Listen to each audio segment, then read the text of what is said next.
रहेका छौं। एउटा टपिक रहेको छ relationship between angular momentum and torque cube. Angular momentum र टर्क क्यूब बीचको सम्बन्ध चाहिँ के छ है। हामीले डेराइभमा थ्योरी लेखेको छौं। The relationship between the angular momentum and torque cube is similar to the relationship between the linear momentum and force.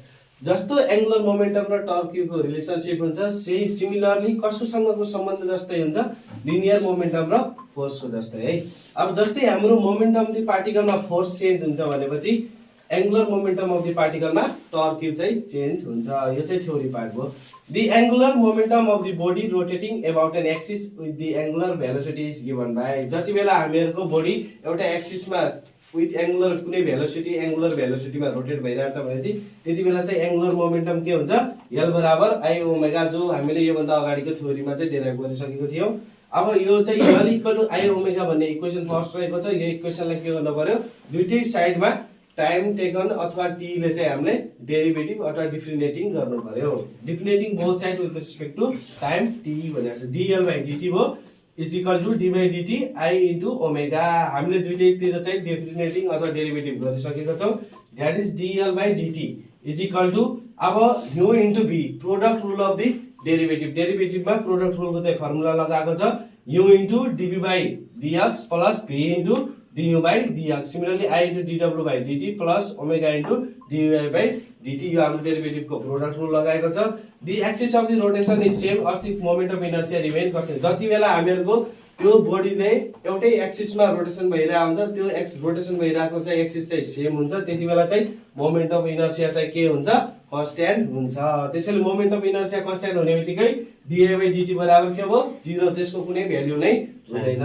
dl by dt is equal to I dl by dt is equal to I d omega upon dt plus 0। 0 किनकि 0 कि dy by dt को value त 0 भइहाल्यो त्यसैले 0 भयो है।